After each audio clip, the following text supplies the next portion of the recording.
ce week-end, on avait les championnats régionaux à Saint-Nazaire.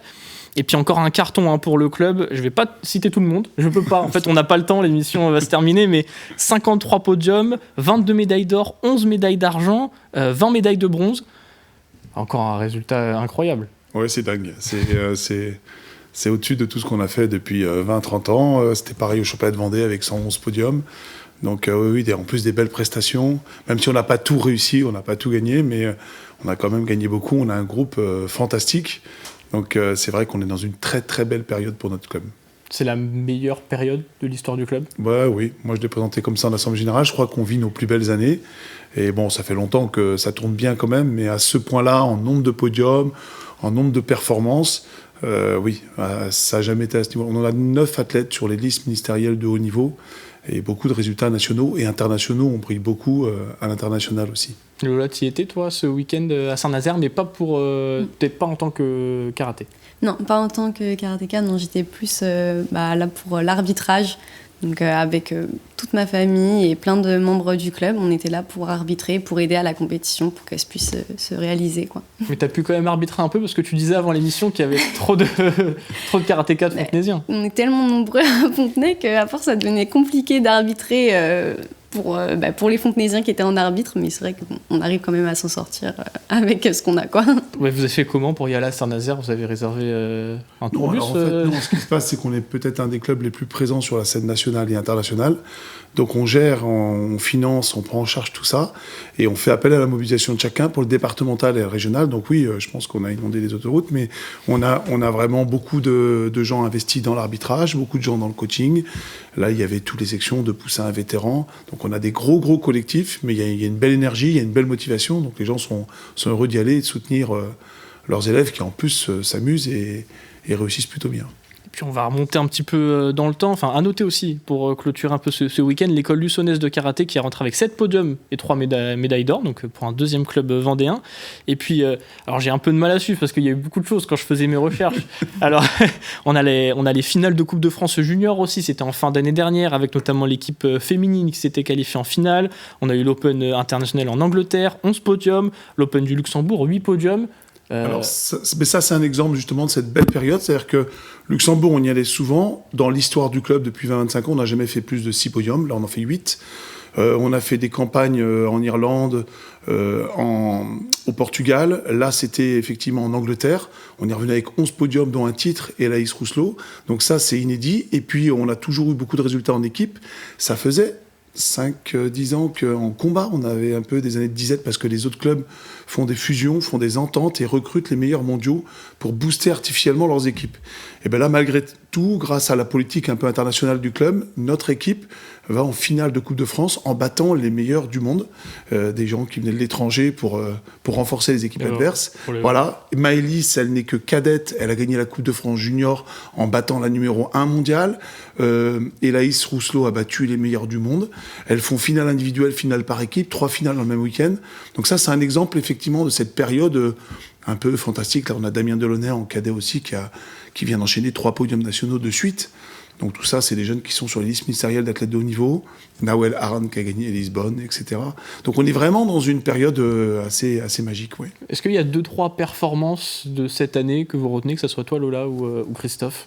Alors, ce qui est sûr, Laïs Rousselot fait un parcours exceptionnel et gagné à Londres ce qu'elle fait. Elle a fait finale au Luxembourg.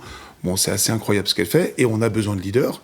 Et là, ce que Lola vient de faire en se sélectionnant pour un 3e championnat d'Europe, alors on a eu des champions du monde, des champions d'Europe, des gens qui ont fait des longs parcours en équipe de France, mais quelqu'un qui se sélectionne au championnat d'Europe cadet, puis au championnat d'Europe junior et maintenant au championnat d'Europe moins de 21 ans, ça c'est historique pour l'histoire du club aussi. Donc Lola, c'est un peu le leader avec 3 podiums mondiaux en plus. Donc, justement, qu'est-ce que ça te fait de revoir ces images-là, Lola ? C'était des très très très bons moments. Ouais, c'est vrai que là, c'est les championnats de France seniors. C'était vraiment bien parce que je revenais d'une blessure qui m'avait un peu coupé le début de saison. Et performer au championnat de France senior, ça m'a vraiment fait du bien, que ce soit mentalement, même physiquement. Parce qu'avoir bien perfé, bien avec des bonnes sensations sur un retour de blessure, ça faisait vraiment très, très, très du bien. C'est vrai que oui, c'est vraiment bien. Et en plus, avoir la sélection, décrocher la sélection derrière, c'est vraiment l'apothéose du championnat de France senior, quoi.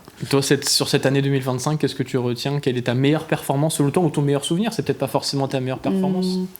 Je pense que mon meilleur souvenir et ma meilleure performance, c'était en Croatie.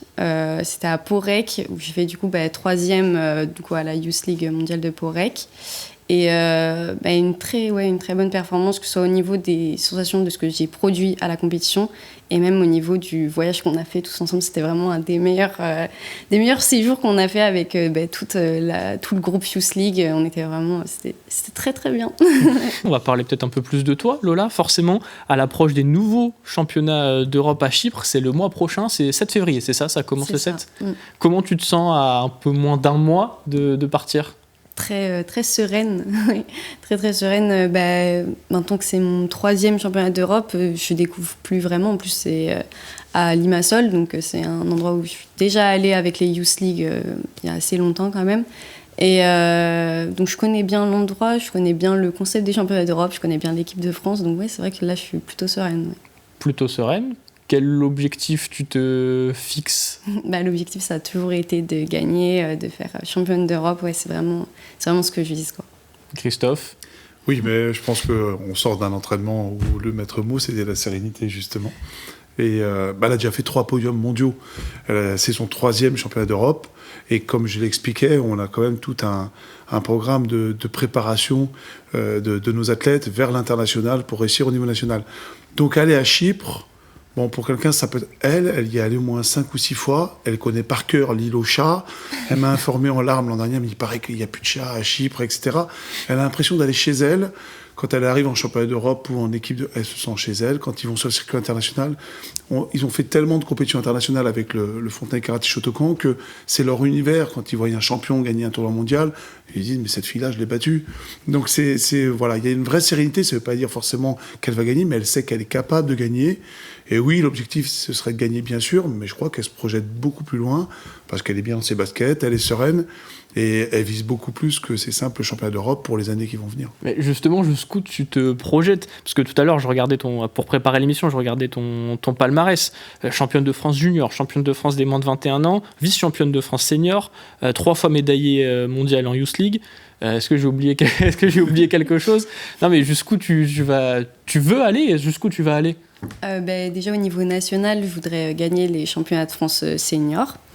Et après, pour l'international, juste après les championnats d'Europe, il y aura les championnats du monde 2026. Donc, je vise la sélection et le podium derrière. Rien que ça. Ah oui, là, elle a commencé l'année, on est parti en Autriche faire la Série A mondiale senior pour ses premiers pas en senior. Et elle commence le premier match, elle bat la numéro 1 mondiale. Donc voilà, on sait qu'elle est capable. Et après, elle perd contre une Anglaise. Et on vient d'apprendre que l'Anglaise vient de gagner la Série A mondiale en Géorgie pendant qu'elle était en stage. Donc voilà, on est carrément dedans. Dans le haut du panier, quoi, voilà, le niveau. Donc il y aura des hauts et des bas, mais on sait qu'il peut y avoir beaucoup de hauts, puis je crois qu'elle va aller le plus haut possible. Donc on est assez serein par rapport à ça et motivé. Mais où tu te vois dans 3-4 ans? Non, 3-4 ans, c'est trop loin, peut-être. Non, mais dans 3-4 ans, j'espère que j'aurai réussi à concrétiser un peu plus mes objectifs et d'en avoir des nouveaux pour plus rester sur les mêmes, d'évoluer un peu plus. Peut-être qu'avant 3-4 ans, dans 2 ans, il y a les Jeux Olympiques à Los Angeles, mais je crois qu'il n'y a plus le karaté. Il y a eu le karaté au Japon, et on a eu un champion olympique de karaté qui portait les couleurs de toute l'équipe de France olympique, comme pratiquement tous les karatékas, parce qu'on n'a pas compris pourquoi à Paris il n'y avait pas le karaté. Donc maintenant, il va falloir un petit peu de temps pour y revenir. Mais bon, là, on est en train de parler du niveau mondial moins de 21 ans. Elle est vice-championne de France senior. Elle a tout pour peut-être rentrer en équipe de France senior et viser les championnats du monde senior. Donc ça commence déjà, ça a commencé. On était en Autriche, à rentrer aussi dans le circuit mondial senior. Elle a fini 7e mondial des moins de 18 ans.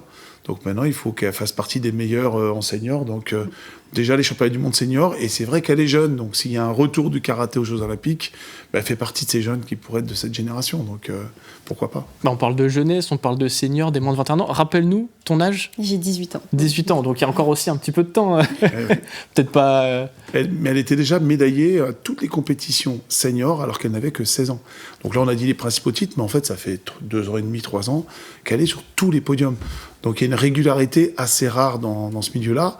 Et en même temps, elle veut beaucoup plus que ça. Donc, on va voir, on va essayer. Et comment tu gères tout ça, justement, tous ces titres, cette vie entre, j'imagine, aussi l'école et puis le karaté, comment tu fais pour gérer tout ça?